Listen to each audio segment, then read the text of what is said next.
됩니다. 21년도에 쓰셨네.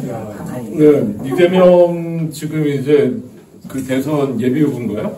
이제 예비 후보 이제 경선에 들어가는데 2021년도에 이제 지난번 대선 앞두고 당내 경선이 진행될 즈음 딱 이제 지금 시기인 거죠. 그때 전국을 쭉 도는데 그날 하루를 이제 노동을 주제로 이제 쭉 잡아서 이제 지역을 도는 코스를 잡았어요. 그래서 대구에 전태일의 집 거쳐서 울산에 이제 방문했을 때 다른 곳은 안 가고 이제 노동 역사만 온 거예요.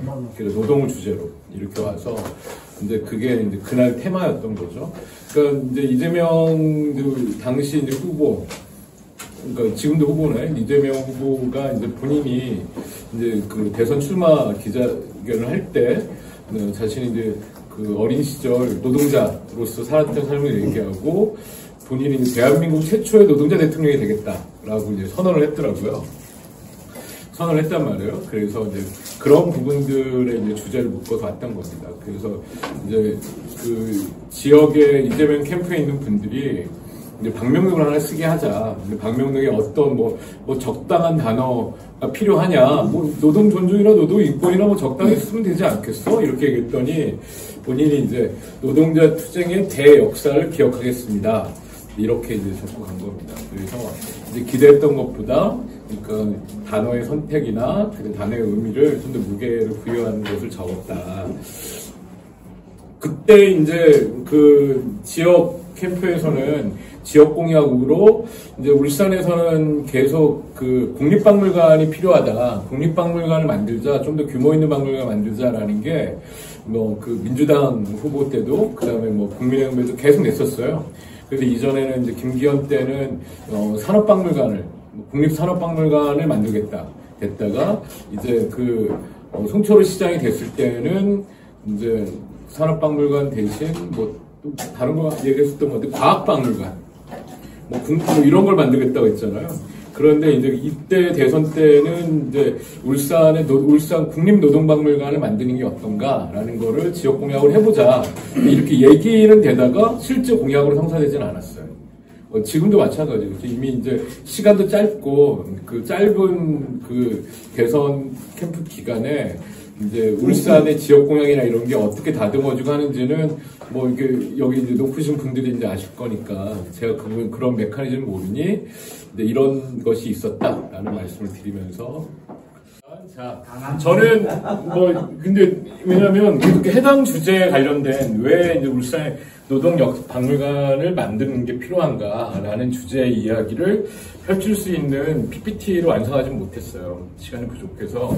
그래서 대신 이제 작년 저희 사업 보고를 기반으로 해서 그 다음에 이제 평상시 제가 항상 애웠던 얘기가 있으니 그리고 울산 저널에도 이제 6회에 걸쳐서 북유럽의 노동박물관 그리고 아시아의 노동박물관 또 국내 노동박물관 기획기사를 썼던 부분이 있어서 이제 그런 부분들을 묶어서 얘기하고자 합니다. 갑니다. 자, 울산의 노동 역사관이 이제 국내 최초로 만들어진 박물관이에요. 박물관이라는 자체가 전시만에서는 그 전시관 형태지 박물관이라 부르지 못하거든요. 박물관은 기본적으로 박물관의 설립 요건을 박물관 관련된 법에서 어떻게 정했느냐. 그러니까 수장고가 있어야 된다. 그러니까 박물들이 모아서 관리하는 수장고가 기본적으로 있어야 되고 그것을 연구하는 학예사가 있어야 된다. 이게 이제 필수 조건입니다.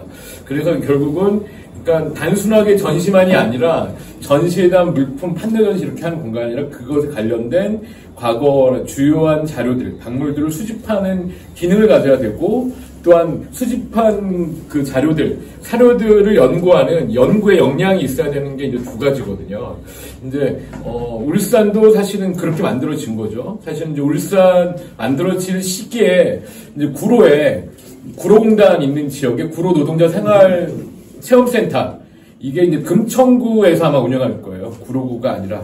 그래서 이전에 이제 구로 공단에 있었던 어린 여성 노동자들이 이제 벌집이라는 형태, 그냥 그 집을 구획으로 막 짧게 잘 잘게 이제 쪼개놓고 뭐 공동시설 중심으로 그냥 자고 기본적 생활을 영위했던 그 공간에 이제 그 양옥주택을 하나 이제 매입해서 거기에 이제 구로 노동자 공단의 노동자들이 이렇게 생활했어 라는 걸 보여주는 방식을 이제 저희랑 거의 비슷한 시기에 했어요. 근데 거기는 수장고가 없고 학예 연구가 되지 않기 때문에 거기 이제 전시관의 형태, 체험관 뭐 전시관이고 이제 저희는 그런 것들 다 포함해서 그래서 처음 저희 출발이 2007년도에 노동자 대투쟁 20주년 사업을 하면서 노동 역사 자료를 모았어요.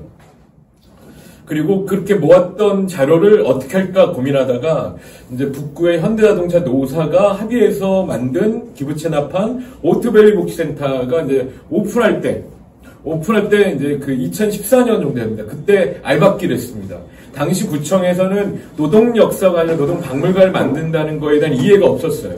왜냐하면 그렇게 만들면 예산이 나가야 되고 또 사람이 인건비가 나가야 되니까 싫어하는 거야. 그래서 제가 현대자동차 노동자비 아직 북구청에 기부 체납하기 전이니 전체 공간 강연장의 뒤편에 5평 정도 규모의 그 자료실만 만들자. 그래서 자료실을 만들어서 알박기를 한 겁니다. 2007년도에 알박기를 하고 7년 정도 저희가 이제 노동박물관을 만들기 위한 여러 고민을 하다가 이제 그 북구청장이 민주노동당 출신의 이제 윤종호 구청장이 당선됐을 때 이제 제안을 한 거예요. 노동박물관 만들자. 수건이다라고 했습니다. 근데 이제 당시 이제 구청에 일정 지위가 있는 민주노동당에도 똑같아요. 답변은 뭐였냐면 구청 들어보니 너무 민원이 많다라고 얘기하더라고요. 그래서 약간 마음에 상처를 입었어요. 이게 왜냐하면 그 해당한 답변을 하는 그 이제 고위공직자죠. 그 공직자도 어공이야. 민주노총 생활을 해봤던 경험이 있는 노동자 출신이지만 노동박물관을 만드는 것을 보통의 구청 비서실로 들어오는 구청으로 들어오는 여러 민원 중에 하나를 취급하는구나. 마음에 상처를 입었지만 그래도 포기하면 안 되니까 계속 이렇게 푸시하다가 이렇게 되다가 이제 윤종호 청장이 임기가 끝나갈 무렵에 노동역사를 하겠다고 연락이 온 거예요. 임기가 끝날 무렵에. 하겠다. 그러니까 임기가 끝나고 보니 노동자 구청장은 노동자 관련된 뭔가를 한 게 없는 거야. 제가 볼 땐 그래요. 아니, 한 게 없다는 게 아니라 제가 볼 때 그렇다는 거예요. 네? 제가 볼 때 그런 거예요. 한 게 있겠지. 근데 제가 볼 때 좀 더 뭔가를 명징한 걸 하고 싶었겠지. 그래서 노동박물관을 만들겠다. 제안했던 거에 대한 자료를 달라. 그래서 일단 이제 구청에 조례를 만들었습니다. 2013년에 조례를 만들고 예산은 5천만 원. 사실 여기서 해서 확인할 수 있는 거예요. 당초도 아니고 추경으로 5천만 원 가지고 박물관을 만든다는 건 불가능하죠. 5천만 원을 할 수 있는 거는 복도의 2.5평. 윤석열 전 대통령이 구치소에 수감됐던 독방 크기가 3.5평인데 그것보다 작은 2.5평의 사무실 공간과 엘리베이터가 있는 양쪽 벽면 전시를 둘러가지고 저희가 만드는 방식으로 5천만 원을 사용해서 그래도 이게 어디냐 라는 마음으로 저희가 진행을 한 겁니다. 그리고 또 7년이 지났어요. 7년이 지났을 때 민주당의 이동건 구청장이 당선이 됐는데 이제 저는 항상 오면 얘기합니다. 민주당도 울산에서 노동자 표심을 얻지 않고는 당선될 수가 없어요. 그렇잖아요. 특히 북구나 동구에서 노동자의 표심을 거슬러서 왜냐하면 전체 주민의 80% 이상이 노동자 가족인데 그리고 이 도시의 성장 과정이 있으니 노동 공약을 내야 될 거 아니에요. 그래서 공약의 한 줄에 노동복지센터가 들어있었어요. 근데 이것을 실현시켜야 될 거 아니에요. 이게 보니 노동 역사관이 너무 앙상하잖아. 이걸 키우겠다. 그래서 독립공간도 고민해보고 이렇게 했는데 예산이 안 된다. 라고 해서 오토밸리 복지센터를 한층 높이는 방식으로 옥상에 그래서 100평 정도 규모를 만들었습니다. 사무실과 수장고를 20평, 기획전시실을 30평, 그리고 나머지 50평 정도 규모의 상설전시 공간까지 이렇게 해서 현재 노동역사관까지가 된 겁니다. 이게 이제 그렇게 된 건데 이제 제가 이제 관람 이제 단체 관람 오신 분들은 항상 하는 얘기가 있어요. 그런데 중요한 건 노동역사관이 4층에 머물러 있다. 만약에 이게 1층에 있었다면 어떨까? 4층까지 오토밸리 복지센터에 여러 내방객이 있지만 4층까지 올라온 경우는 없어요. 이 박물관, 그러니까 자연 발생적으로 박물관에 인입되는 사람이 없다는 거예요. 노동 박물관을 가봐야지 하고 오는 경우나 2, 3층에서 애를 데리고 왔다가 애를 달래기 위해서 이게 있네 오시는 분이 있는 거지. 이거를 평상시 주말에 결혼식이나 여러 행사들이 있지만 4층까지 올라오는 발걸음은 적다라는 거죠. 그래서 그런 거죠. 아직 우리의 노동 존중, 노동의 이야기, 노동 인권은 4층에 머물러 있다. 1층까지 가지 못했다. 라는 게 인 거죠. 이제 그런 과정에 울산의 공립노동박물관으로 키우는 부분에 대해서 북구청하고 이제 여러 차례 얘기를 했지만 또 안 된 과정이 있는 겁니다. 자, 민주노총 울산지역본부가 북구청과 2014년 2월 15일 날 괴간을 협의하고 이렇게 해서 문을 열었습니다. 저희 전체 예산이 작년 예산이에요. 9,600만 원입니다. 2명의 상근자가 있어요. 예. 1년 사업을 하는데 9,600만 원 가지고 사업을 합니다. 예. 실제로 사업비로 쓸 수 있는 돈은 800만 원 정도를 쓸 수 있어요. 대신 제가 아니면 다른 데에서 펀딩을 받아오거나 후원을 조직하지 않고는 되지 않는 거예요. 여기서 이렇게 조금 상승했죠. 이 상승분이 뭐냐면 저의 임금이 최저임금이에요. 최저임금 2명의 상근자가 최저임금 베이스에 있기 때문에 최저임금만큼 저희 예산이 증액됩니다. 그러면 2025년도 어떻게 되겠어요? 최저임금 인상분만큼 올랐어요. 아직 1억을 넘기지 못했어요. 예. 2명의 그 공간, 100평 정도 규모의 공간을 운영하면서 2명의 상근자가 있지만 1억이 안 되는 돈을 하니 북구청은 사실 가성비는 좋은 거예요. 엄청난 좋은 가성비로 이 공간이 운영되고 있다. 그 얘기는 또 어느 한쪽에서는 되는 거죠.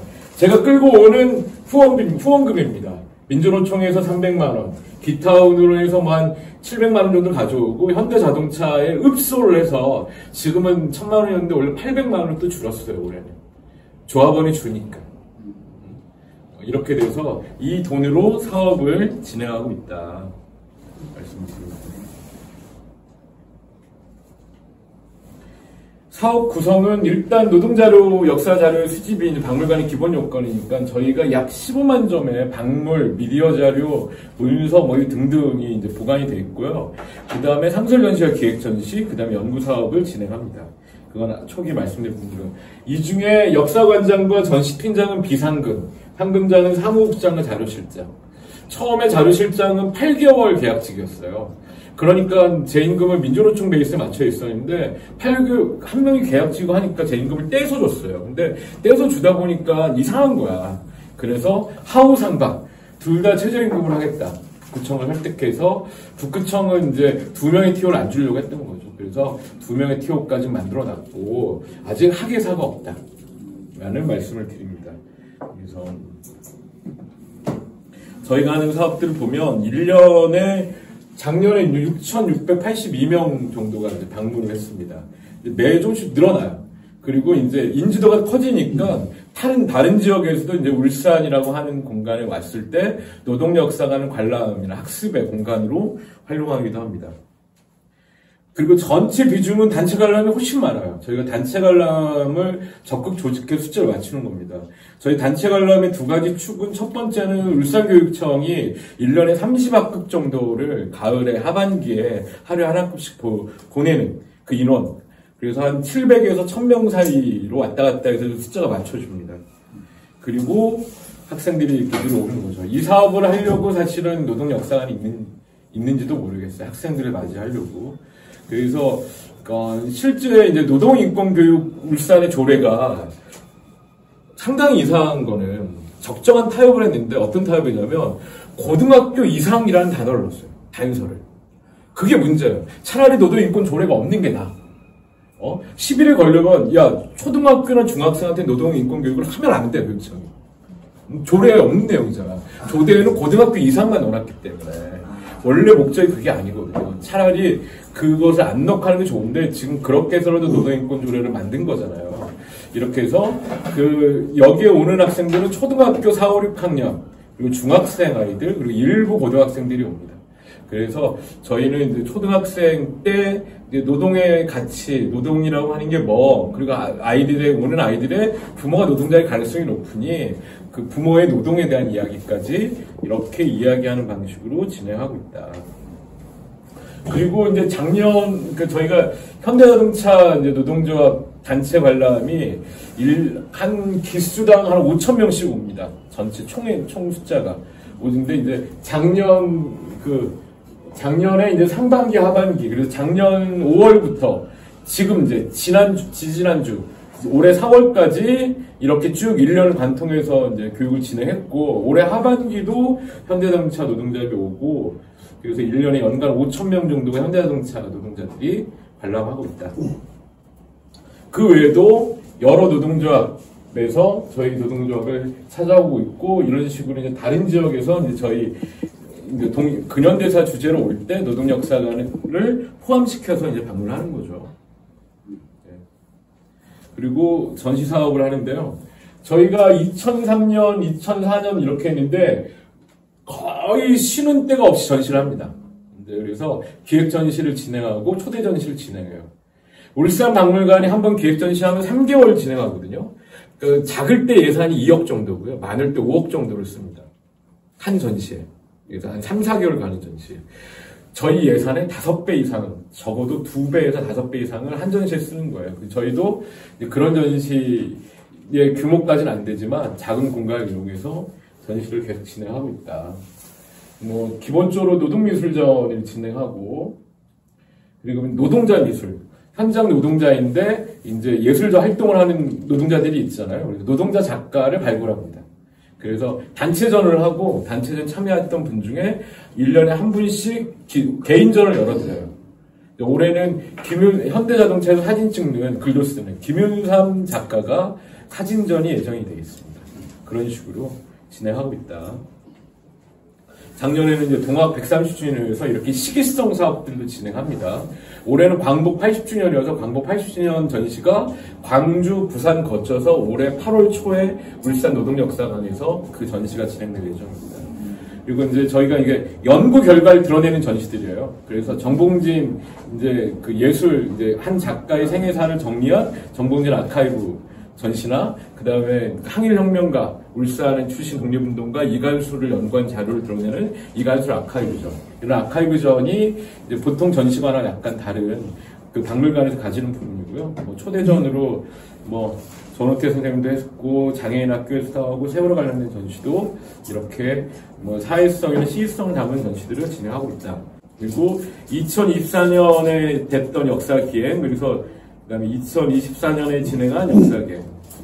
그래서 거의 2달에 한 번꼴 아니면 한 달에 한 번꼴로 역사기획은 들어온다. 그리고 역사기획에 저희 코디네이터를 해드려요. 사적에서 오신 분들 울산 어디 시간에 맞춰서 진행한다 라는 말씀 드리고요. 이렇게 3.1 만세운동, 동학, 이렇게 이런 주제로 이번 주 토요일 날은 울산 민주화운동 기념 개성센터와 사업회와 함께 그 울산 공고와 정일서 열사, 그래서 울산의 4.19 혁명 기념일이잖아요. 그런 걸 진행하는 것도 됩니다. 이건 다 작년 거여서 올해 건 포함하지 않았습니다. 학술연구 사업으로 저희 강연도 하고 간담회, 좌담회도 진행하고 이렇게 합니다. 동학도 하고 87도 하고 이렇게 학술 포럼도 하고 이런 식으로 이렇게 진행했습니다. 그리고 자료 작년에 이제 저희가 위탁 기증이 한 6,200건 정도 들어왔고 디지털 자료 전환을 14,000건 정도 진행했고 근데 올해는 디지털 자료 전환이 거의 한 3만 건 정도 그래서 수장고에 들어있는 거를 다 PDF 파일로 전환하는 작업을 저희가 이제 초기에 갖춘 5천만 원 예산 들어왔을 때 5천만 원 중에 1,000만 원으로 고속 스캐너를 장만했어요. 네. 그래서 울산에서 스캐너 중에 가장 비싼 스캐너가 저희한테 있습니다. 네, 저희한테 있습니다. 3D 스캐너는 얼마? 3D 스캐너 더 비싸죠. 저희는 기증해 주시면 감사히 받겠습니다. 예. 꿈이라도. 예. 저희가 이제 수장고 모습이고요. 박싱을 해서 자료를 정리를 하고 있다. 그리고 여기 있는 이렇게 들어있는 박스된 것들이 다 이제 그 디지털 파일로 전환되고 있다라고 말씀드립니다. 그리고 뭐 이게 단순한 문서 자료만 아니라 이거는 이제 우리 정년퇴직하시면서 작년에 그 경상일보 뭐 문연재 한 30년 되는 해였나요? 40년? 그래서 40년 하면서 이제 보도 사진전을 했었잖아요. 사진전 했던 것 중에 노동 관련된 주제를 저한테 이제 기증하거나 이런 식으로 이제 필요한 그 예술 작품들 이런 것들도 저한테 들어오고 있다. 자, 작년에 쓴 겁니다. 작년에 쓴 거에서 2014년은 대한민국 최초 노동 박물관이었고 저희가 울산 박물관협회에서 가장 예산이 작은 회원기관입니다. 이건 이제 우리 이상목 관장이 있을 때 이상목 관장이 있으니 가능했던 거예요. 그래서 저희 이제 이상목 관장은 울산에 이제 전시관이나 이런 것들을 널리게 박물관 범주에 포함시켜야 된다. 그렇게 해서 이런 공간들을 울산 박물관이 이제 그 인큐베이팅을 하거나 이렇게 해야 된다라는 생각이 있었고, 울산의 도시 특성의 노동박물관은 되게 중요한 의미가 있다. 그래서 박물관 입회를 제안했고요. 그걸 받아들여서 회원기관으로 들어가 있습니다. 그리고 2019년에는 이제 울산교육청이 이제 울산 교육 독립운동 중에 노동약에 관련된 부분을 저희가 전시로 꾸미고 있어요. 그래서 이거를 울산 독립운동 기념장소로 울산교육청이 저희를 인증해서 MOU를 맺고 진행하고 있다. 그 다음에 이제 그렇게 10년이 지난 거고요. 그래서 목표는 국가 인증, 이제 공공이죠. 북구에는 아직 공공박물관이 없어요. 울산 북구에. 울산 북구에 있는 이제 전시관으로 달청 철장 전시관, 소금포 역사관, 그 다음에 현대자동차 문화회관에 운영하는 자동차 역사관 이렇게 있잖아요. 근데 공공박물관은 없으니까 북구에서 공공박물관 하나 만들면 어떻겠느냐를 제안했고, 이제 전임 구청장이었던 이제 그 이동건 구청장 그거에 대해서 되게 이제 공감을 했었어요. 그리고 본인이 재임을 하면 학예사도 붙이고 해보겠다라고 했습니다. 그런데 이제 재임이 안 되셨고, 예. 그리고 다행히 지금 우리 이제 현재 구청장 분은 이제 정당은 이제 국민의힘이지만 국민의힘 계신 분들이 다 노동자를 싫어하시는 게 아니에요. 그래서 우리 지금 청장님 같은 경우는 본인도 노동자 출신이다라고 얘기하면서 노동역사관을 잘 지켜봐 주시고 계신다. 왜냐하면 처음에 저희가 만들어지고 6개월이 안 돼서 북구 구의원들이 노동역사관은 막말로 빨갱이 박물관이다. 저걸 없애야 된다. 그리고 언론 플레이를 했었어요. 기자들한테 흘리고. 그런데 이제 그것을 폐쇄하든 뭐 유지든 이 결정권자는 이제 구청장이잖아요. 구청장이 저희한테 이제 민주노총 쪽으로 메시지를 보내왔던 거는 본인이 아까 똑같은 거예요. 노동자 출신이고 이거를 없앨 생각이 없다. 왜냐하면 이제 윤종호 청장 때 만들고 6개월 만에 바뀐 거예요. 개관하고 4개월 만에 청장이 바뀌었지만 이제 그때도 4년간은 이제 저희 유지를 했고, 지금 최근 이제 3년도 큰 문제 없이, 물론 이제 북구의 전체 의원 진영이 민주당, 국힘, 그리고 진보당이 한 분 들어와 있어서 여야가 이제 바뀌어 있긴 하지만 그런 건 있다라는 말씀 드립니다.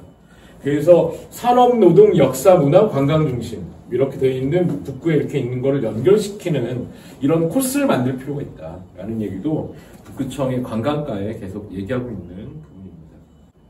예. 향후 과제. 이제 올해 이제 울산 노동운동사가 이제 발간이 됩니다. 지금 이제 북디자인에 들어가 있는 상태고, 거기에 이제 가장 많은 양을 지필원장보다 제가 썼습니다. 네? 지필원장님은 이수원 선생님이시지만, 이수원 선생님이 공직하시고 떠나 계시는 시간이 많잖아요. 그러니까 이제 결국은 일제강점기나 이런 것도 연구를 하셔야 되는데, 선행 연구를 노동역사관이 일제강점기 해방군관을 연구해 놓고 했던 과정이 있으니, 그런 부분에 노동사를 발간할 때 노동역사관의 존재가 영향을 준 거고요. 그 다음에 또 울산의 근현대사 관련된 것을 그러니까 가장 깊게 연구하고 자료를 수집하는 곳이 저희입니다.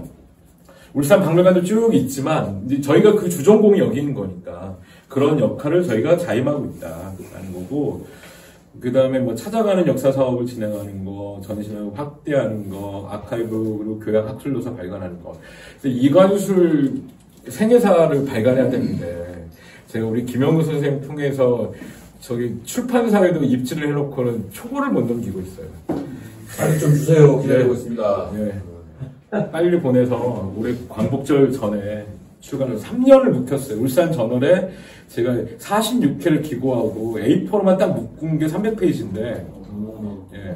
제가 울산 저널에 계속 역사 근현대사를 썼잖아요. 그래서 울산 출신으로 일본에 건너가서 제1조선인 노동운동에 대한 걸 이제 작년에 연재했었고, 그 다음에 그 울산 일제강점기 노동운동사 연재했었고, 그 다음에 뭐 여러 사회주의 계열 독립운동가들.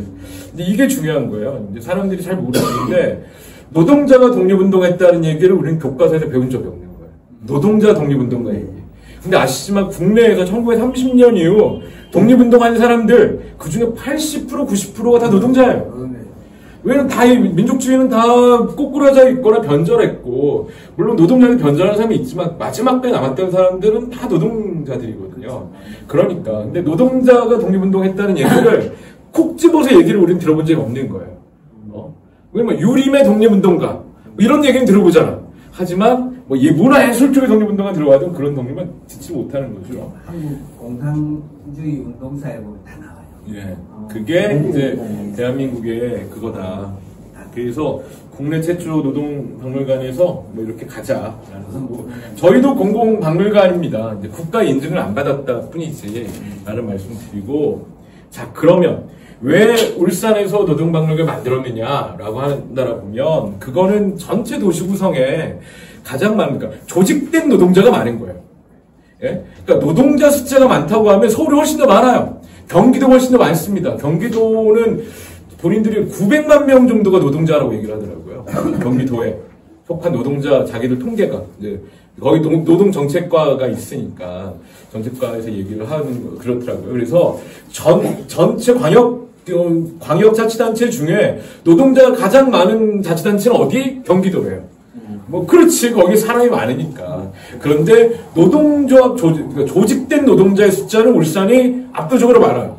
전체 노동자 조직률이 한 10%를 넘겼잖아요. 그 밑으로 막 간당간당하다가 넘겼는데 울산은 한 25% 정도 됩니다.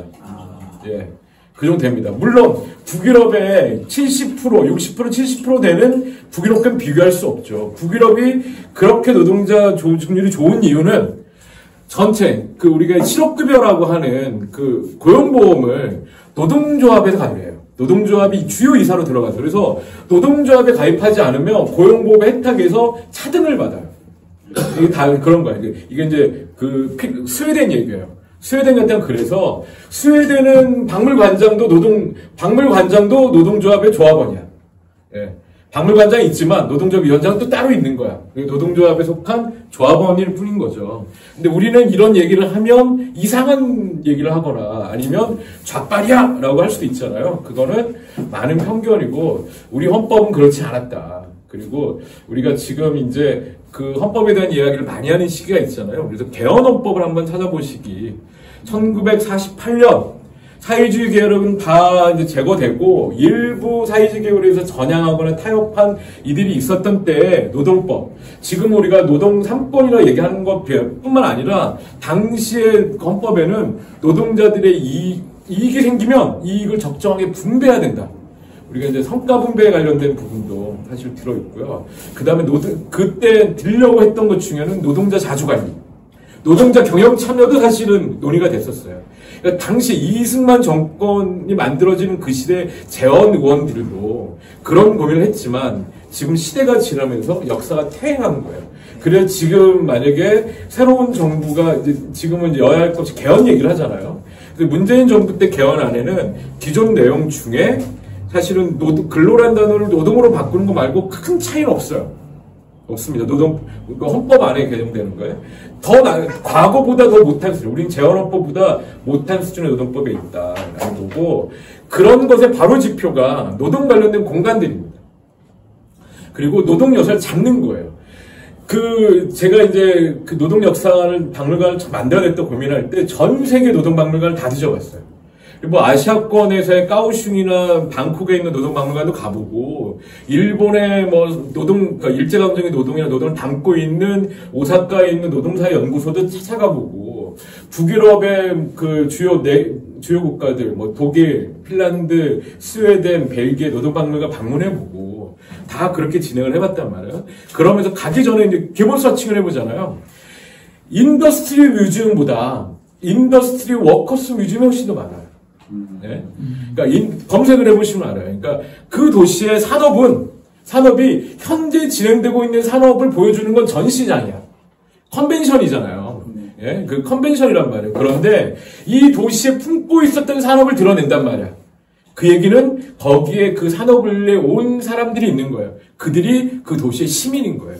이미 그 산업이 사라졌어. 사라졌지만 그 시민은 남아있는 거야. 우리가 그들의 노력과 그들의 땀으로 이 도시는 성장한 거야. 라를 보여주는 거예요. 이 역사를 담고 있는 박물관의 역할은 사실 그렇게 된다. 근데 이제 울산 박물관에 산업사관이 있습니다. 2층에. 가보시면 알지만 전체 들어가는 입구에 석유산업, 자동차산업, 그 다음에 그 조선산업, 주 3개 기업의 기부를 받았는지 그 산업과 비철산업 막 이런 산업을 쫙 보여줘요. 그리고 노동자 관련된 이야기는 A4, A3 정도의 크기. 저 달력만한 크기의 노동자 이야기 딱 들어있어요. 예? 뭐 노동자들도 고생했다라는 내용이 처음에는 A4 크기였어요. 그나마 막 문제제기하고 문제일사니까 저 정도 늘려놓은 거예요. 그거를 이상복 관장 때도 못 바꿔요. 못 바꾸는 거예요. 그런데 그런 상황에서 산업박물관을 또 만들재. 이상한 거죠. 그런 거죠. 왜냐면 이미 이제 왜냐면 지금 현재 산업을 드러내는 거는 각 기업이 진행합니다. 해당 기업이 자신의 기업 홍보를 위해서 진행하는 거고, 공공성이라고 하는 거는 이 도시의 역사를 담는 거예요. 실제로, 그러니까 석탄박물관은 전국에 3군데가 있습니다. 울산에 옹기박물관이 있듯이. 석탄박물관이 그 강원도 태백, 뭐 경상도 문경, 충청도에도 하나 있어요. 충청 탄광에. 거기 작아. 그런데 만들었어요. 왜 만들었겠어요? 그 석탄 산업이 그 도시를 발전시킨 거야. 근데 우리는 거기에 석탄 산업 플러스, 석탄 플러스 노동박물관 해도 되잖아. 그걸 못 쓰는 거야. 근데 실제 그것을 디자인한 사람은 석탄의 이 탄가루를 먹으면서 진폐증으로 희생당한 노동자의 이야기, 고된 막장 인생을 산 노동 이야기가 태백과 문경 박물관에 곳곳에 배어 있어요. 그리고 그 태백 가면 이전에 사북 그 파동이라는 이름으로 탄광 노동자들이 자신의 경제민주화를 외치면서 인권을 얘기하면서 항쟁을 벌였던 이야기가 담겨져 있어. 하지만 그거를 석탄이라고 하는 상품, 석탄이라고 하는 그 물질의 산업을 없애버린 거예요. 그게 잘못됐다는 겁니다. 그런 비슷한 게 다 지자체가 하는 거여서 그래요. 지자체는 이 지자체 상품을 홍보하겠다. 관광객을 끈다는 목적으로 울산에 옹기박물관이 있듯이 전라남도 순창에는 고추장 장조박물관이 있고, 보성에는 녹차박물관, 그리고 뭐 보은에 가면 저 이쪽으로 가면 그 담배박물관이 있어요. 김치박물관도 있고, 예? 각 지역마다, 미나리 박물관도 있어. 그래서 전국에 각 지자체마다 왜냐면, 언양 가는 길에 저기 한우 전시관 있잖아요. 폐 건물처럼 있는 거 있잖아요. 저기 상북 나가는 길에. 다 그런 예산으로 지자체 예산이 들어가서 만든 거예요. 그렇게 만든 겁니다. 그거는 이제 지자체 상품을 홍보하기 위한 목적이 있긴 하나, 실제 박물관이라는 공공 공간의 역할은 단순하게 홍보 목적만이 아니라 이 지역사회의 여러 가지 것들을 담고 품어야 된다. 그러면 대한민국 노동박물관을 왜 울산에 만들자고 해? 라고 하는 거는, 제가 북유럽의 노동박물관이 있는 장소를 가보면 이게 울산전원에서 진행했었던 노동자 도시 노동박물관이라는 기획기사였어요. 제일 먼저 갔던 게 여기. 요거는 그 핀란드의 땀페레라는 도시입니다. 땀페레라는 도시에, 이거는 아니, 스웨덴의 노르셴겐이라는 도시예요. 예? 이게 함부르크인가? 이게 노르셰핑, 땀페레, 함부르크 이렇게 되는데, 벨기에는 너무 작잖아. 코펜하겐 그 도시 하나밖에 없는 거의 도시 국가랑 마찬가지여서 수도에 있어. 그런데 스웨덴은 수도가 스톡홀름인데 노르셰핑, 노르셴겐이라고 하는 데 있고, 그 핀란드의 수도는 헬싱키인데 헬싱키가 아니라 땀페레에 있고, 독일은 베를린, 이전에 수도였던 뮌헨이 아니라 함부르크에 있어요. 왜 그렇겠습니까? 이 모든 도시가 산업혁명과 연관이 있는 거예요. 노동자가 처음 등장해서 산업화가 쫙 커졌던 곳에 이렇게 노동박물관을 만든 거예요. 땀페레는 지금은 이제 원래 그 핀란드 두 번째 도시였는데 거기도 수도권이 커지는 거야. 그래서 세 번째 도시로 줄었어. 근데 땀페레가 산업혁명 때 거기에서 섬유 방직이나 여러 북유럽의 그 보아 창고 같은 곳이었어요. 여기도 그런 섬유 공장을 아예 스웨덴은 이 섬유 공장을 박물관을 바꿔버린 거예요. 이게 스웨덴의 워커스 박물관입니다. 노동자 박물관이고 벨기에는 여기는 다 국립박물관이에요. 국립과 시립, 함부르크 시립, 국립박물관이에요. 그런데 여기는 벨기에는 노동조합이 운영합니다. 여기 노동조합이 운영하는, 노총이 운영하는, 벨기에 노총이 운영하는 박물관인데, 근데 재밌는 거는 이 스웨덴의 노동박물관 관장이 어떤 일을 하느냐? 전국에 흩어져 있는, 우리로 치면 석탄박물관, 고추장 장려박물관, 옹기박물관 이걸 모두 노동박물관이야 안에 품어요. 그래서 전체 노동박물관 매거진을 만들어. 네트워크를 만드는 거야. 그래서 우리가 산업박물관이라고 상품박물관 생각하는 곳은 그게 아니다. 그걸 만드는 사람이 있는 거야. 그래서 전체를 품어서 국립노동박물관이 전체 그것을 품는 담지하는 그릇이 되는 거예요. 네? 되는 거죠. 그래서 만약에 이제 그런 것을 보면 울산의 1987년 노동자 대투쟁이 시작돼서 처음 이제 불이 당겨진 거잖아요. 87년 7월 5일 현대엔진에 4천여 명의 노동자들이 모여있는 그 공장에서 100명의 노동자가 성남동에 라이브 디스코텍에 모여가지고 이 7월 5일 일요일 날 노동자를 결성한 거 아닙니까? 그걸 모든 역사서에 모든 사회과학 도서에 노동자들의 노동 대투쟁의 시작은 울산으로 쓴단 말이에요. 그러니 울산에 만들어도 좋겠다. 그러니까 비슷한 예가 있어요. 강제동원 역사관이 있죠. 강제동원 역사관. 국무총리 상한에서 강제로 끌려갔었던, 그래서 일제 강제동원돼서 남양군도 북해도 막 이렇게 끌려갔던, 일본으로 끌려갔던 노동자들의 것을 국무총리 산하에서 강제동원 진상규명하는 위원회를 만들었잖아요. 그리고 그 끝작업으로 뭘 했느냐? 부산에 강제동원 역사를 만든 거예요. 그 위치가 좀 그렇긴 하나, 접근성이 떨어지는 위치긴 하나, 그게 국무총리 산하로 있었던 그 위원회 자신들의 하는 마지막 여러 가지 결과 중에 하나인 거야. 이걸 꼭 하는 목적 사업이었던 거예요. 그게 왜 그렇겠습니까? 부산을 통해서 다 나왔기 때문에 그런 거예요. 전국에서 오는 사람들이 부산항을 통해서 일본으로 시모노세키 건너가고, 거기에서 남양군도, 필리핀으로 가고, 거기서 북해도로 가고, 거기서 도쿄로 가고, 이렇게 흩어졌기 때문에, 부산항을 거쳐서 나왔기 때문에 부산의 강제동원 역사관을 만든 겁니다. 부산이 제2도시여서 만든 게 아니라, 그런 도시의 역사성과 국립박물관이 수도권을 포화할 필요는 없다. 수도권을 포화할 필요는 없다. 지방으로 분산해야 된다. 라는 과정에 필요하다. 그런데 경기도는 김동연 그 도지사 작년에 당초 예산으로 경기도에 그러니까 대한민국 노동박물관을 만들겠다라고 당초 예산을 잡은 거야. 그 노동박물관을 만들기 위해서 1억으로 그 기초조사를 하겠다. 우리 1년 예산인데. 그걸로 기초조사를 하겠다라고 예산을 잡은 거예요. 그런데 이제 의원들 설득이 잘 안 됐나 봐요. 의원들 설득이 안 돼서 전체 예산 심의까지 끝내고 마지막에서 잘렸어. 안 됐다고 하더라고요. 근데 이제 지금 상황에서는 뭐 어떻게 될지 모르겠어요. 모르는데 이거는 뭐 한 지자체가 할 부분은 아니고 국비가 들어가야 되니까. 실제로 지금 창원의 국회의원 하는 허성문가요? 그분이 이전에 창원시장 하지 않았었나? 했었죠. 창원시장일 때 그분이 창원에 산업노동박물관을 만들겠다라고 얘기를 했었어요. 그리고 실제로 창원박물관을 만드는 거를 산업과 노동을 묶어서, 그래서 민주노총, 한국노총과 다 이제 의견을 뭐 이렇게 하고, 운영위도 구성하고 막 이렇게 지나고, TF 태스크포스도 꾸렸어. 이제 선진지 견학으로 울산에도 왔었어. 그런데 지금 그 팀이 해산됐습니다. 그리고 대신 다시 거꾸로 정권이 바뀌었잖아요. 그분이 명태균 게이트 할 때 계속 이름이 오르내리던데, 아닌가? 내가 알기로는 막 오르내리시더라고요. 그분이 창원에 있는 분들이 많이 오르내리시던데, 창원에서는 그냥 창원박물관을 하겠다. 산업노동 다 빼겠다. 창원박물관. 네. 그래서, 200억 달러였어요. 200억. 그게 순사돼서 추진되고 있어요?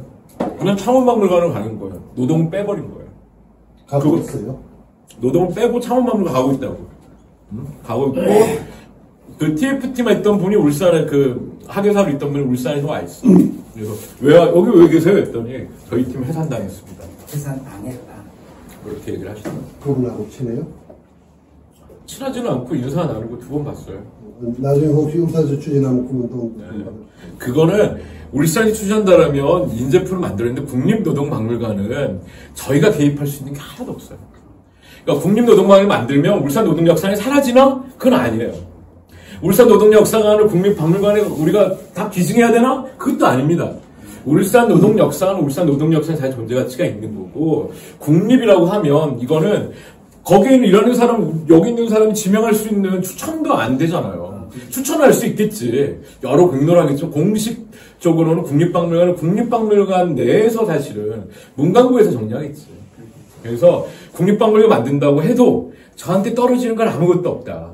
하지만 오히려 입지가 줄겠지. 그렇지. 입지가 약해지겠지. 하지만 그래도 국립노동박물관은 대한민국의 미래를 본다면 필요하다라는 말씀을 우리가 열심히 추천하면 되겠지.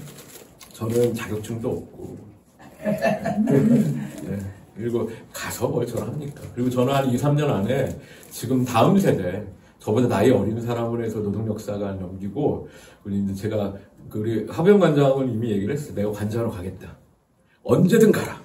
하면 이제 왜냐면 관장은 무보수 명예직이에요. 제가 그리 가야지 상근자 지금 일할 수 있는 사람 상근비를 받고 들어올 수 있는 사람은 꽂지 집을 이제 찾을 수 있지.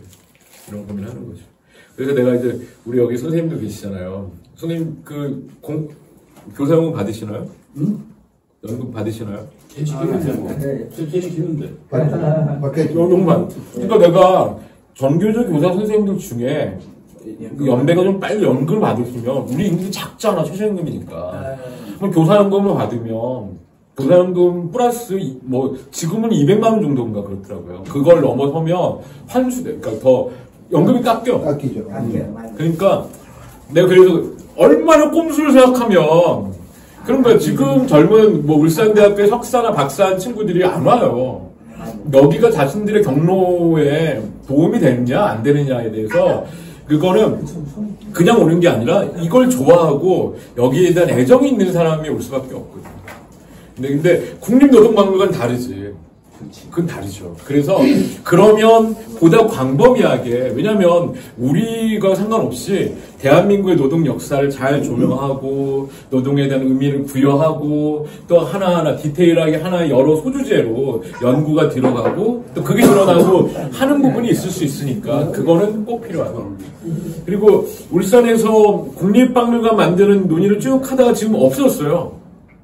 없어진 거잖아. 계속 예비 타당성인데 예타에서 까인 다음에 까인 다음에 해상풍력 그거에 됐으니까 나머지는 다 까나? 그래서 까인가 봐. 그래서 근데 이제 울산의 이제 박물관 구조가 약해요. 아직 뭐 시설이 떨어지고 뭐 이런 걸로 제가 얘기하는 게 아니라 그렇다는 말씀을 드리고 여기까지 하도록 하겠습니다. 질문 받고 얘기하는 걸로.